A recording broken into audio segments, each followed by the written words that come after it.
Thank you very much for the opportunity to share with you this amazing project that brought together 4 different colleges at U of A, as well as a colleague in Midwestern University. I have the privilege of presenting this research, but I'm only a 6th of this amazing team shown here. I will highlight them as we go. Wildfires are a One Health concern. They not only affect the firefighters that bravely fight these fires, but also the communities that are nearby, as well as the animals, all the pets and wildlife that get wrapped up in this process. In 2020 alone, over 58 wildfires burned about 10.5 million acres of land. And as of last Friday, the National Interagency Coordination Center has reported that we have over 2,000 incidents to date. 4 of them are currently active, and they have burned over 68,000 acres. Unfortunately, we also have over 1,500 personnel battling these fires. Firefighters are an interesting group for us here at U of A. They're a high exposure group, and studies have demonstrated that associations between their occupation and adverse health outcomes. These include reduced lung function, as you would expect, as most of their exposures are an inhaled exposure. But in female firefighters, they've also been shown to have an increased rate of miscarriages, preterm birth, and decreased levels of AMH, which is a hormone marker in the blood that signals ovarian status, which is very important for reproduction.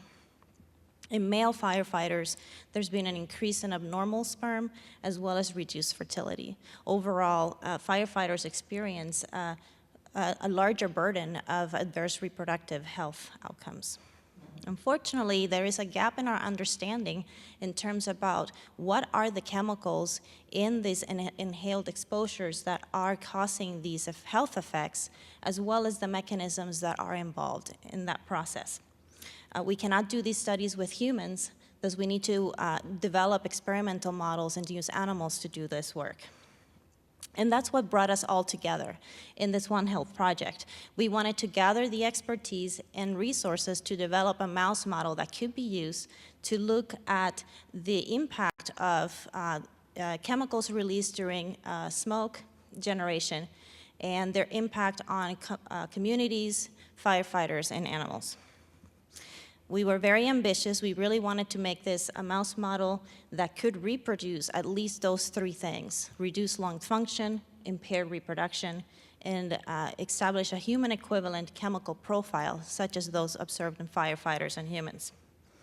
And so we assembled this amazing team of people. Here at U of A, we have outstanding expertise in firefighter occupational toxicology, environmental epidemiology. That's where Dr. Jeff Burgess and Melissa Furlong come in from the College of Public Health. Drs. Ching Ding and Julie Leffert are experts in inhalation, among other things, inhalation toxicity and lung disease. And finally, myself and Dr. Estela Jauregui from Midwestern University, we are reproductive toxicologists, each one of us focusing on the ovary, and Estela focusing on the testis.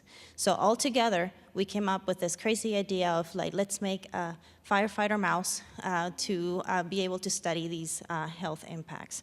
So today, I will share the experimental design. It looks pretty simplified because I imagine we will have a diverse audience here, but please understand that it probably took us most of the year of funding to get the exposures going and all the different analyses done. Our experimental design included 2 exposure schemes. In the first one, which we call batch 1, animals were exposed to a high-dose, short-duration exposure in summary. So we have male and female mice that were exposed to either filtered air or pin and wood smoke at 100 milligrams per cubic meter for 30 minutes per day for 7 days. So this is short, but really high. Additionally, we had another group of animals that were exposed that we call batch 2. They were exposed to a lower dose, longer duration. So these animals also received filtered air, the pin and wood smoke, but this time at 30 milligrams per cubic meter for 6 hours a day for 10 days. And all these exposures were done at this amazing facility that Dr. Ding has in the SCAGS building in the College of Pharmacy. This is available through the Southwest Environmental Health Sciences Center as a shared resource. If you are interested in doing these exposures, please talk to Xing. Finally, once the exposures were completed, then it was time to collect samples and do some of the analyses that I will show you, some of the preliminary results we have. Some samples were taken 1 hour immediately after the last dose. Other parameters like the lung function and the ovarian and testicular endpoints were taken 24 and 48 hours after. The first part of the data that I wanted to show with you today is on lung and airway function, and this was done by Riley Hellinger, who is a MD PhD candidate in Dr. Julie Lefferts' lab. And what Riley did was that he received animals from Xing's lab that had been exposed to filter air or smoke, and he put them on this machine called a FlexiVent, which is a machine that invasively measures lung function. And he developed pressure volume loops. And basically, this gives us an idea of the mechanic properties of the lung. Mechanic properties of the lung mean how, if you want to think of it in the most basic way, inflating, deflating the lung, which is important for us. He found, interestingly, that when he looked at pressure volume or PV loops for males, that they actually had a slight decrease in lung function in the wood smoke exposed males at 24 hours, but this was not present after 48. In contrast, when he looked at female mice, he saw a similar decrease in lung function, but this didn't occur until 48 hours. Unfortunately, we don't know if it's persistent or if it's just transient, as well as what happened with male. But what this highlighted for us is that there is a slight decrease in the mechanical properties of the lung that could be similar to some health outcomes in people, and that this was different by sex. In my lab, in Dr. Jauregui's lab, we looked at the effects on reproductive health, and I will explain a little bit the endpoints that we chose at this point. As a reminder, the data in firefighters had shown several adverse reproductive outcomes in females. Specifically, we focused on the AMH levels in blood, which I mentioned is a hormone produced by the ovaries, and it tells us the ovarian status of a woman. For example, if your AMH count is low, that means you have less eggs, and it's not a good thing. So to look at that, we used the female mice from the exposure experiment and counted ovarian follicles in their ovaries.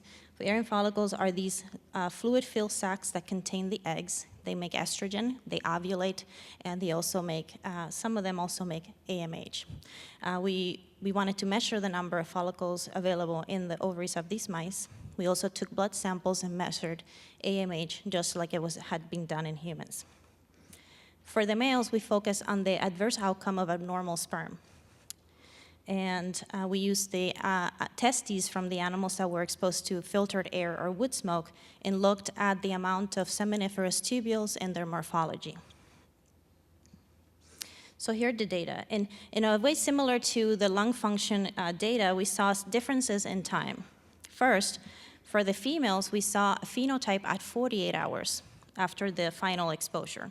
Specifically, in terms of follicle counts, we saw that the animals that were exposed to smoke had a decrease in the number of follicles that were healthy and an increase in the follicles that looked like they were dying. And we know that histologically by the presence of apoptosis debris in the tissue.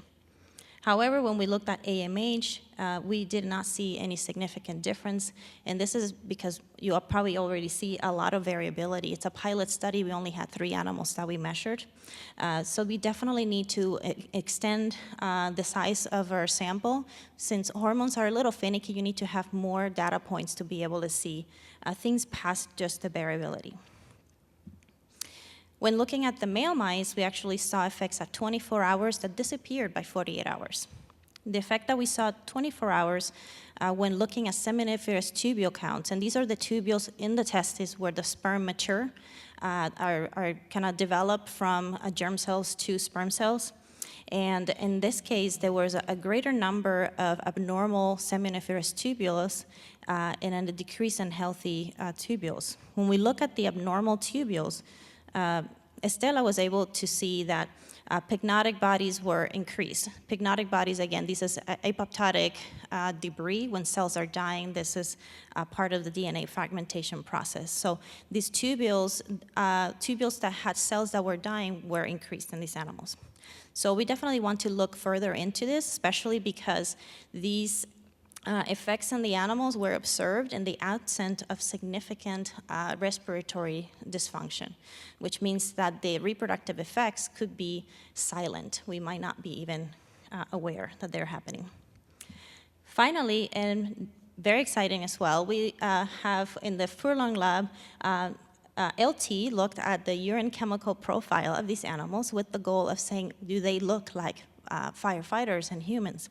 So what he did was he took animals from batch 1. So a reminder, we haven't gotten to batch 2 yet. He looked at high-dose, short-duration animals, males and females, and created urine samples from that collection 1 hour after exposure. And these are hot out of the oven, so he was able to, the metabolomic profiling showed a variety of endogenous compounds, but also environmental chemicals, and he detected 10 metabolites that were significantly changed between filtered air and wood smoke. And this is a list of them. Now, I'm gonna cheat in here and not share with you whether they do interact with the chemicals identified in firefighters or not, because you're gonna have to go to his poster later.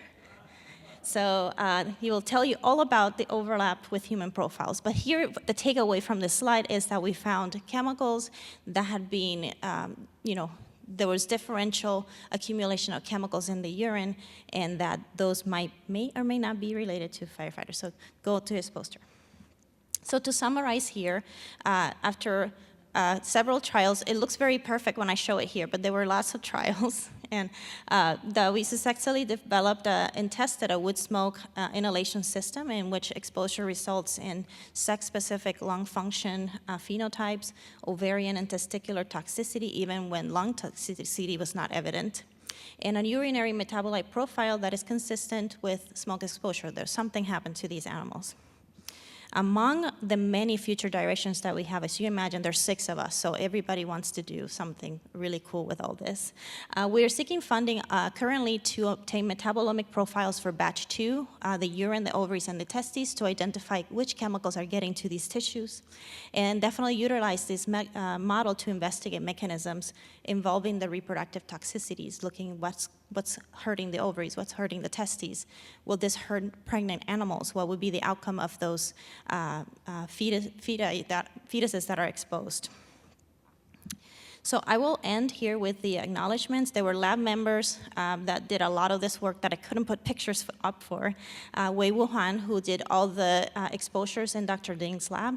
Xiaosan Lu, my lab manager, who coordinated these 5 undergraduate students that did all the ovarian follicle counts and the testicular seminiferous tubule counts. And the funding, One Health Initiative, we also receive a match from the College of Agriculture and Life Sciences, as well as funding for the Inhalation Resource Facility from the Southwest Environmental Health Sciences Center, and 4 different sources of funding that helped us have students and do this research mostly with students in our labs. So I will finish that. Thank you.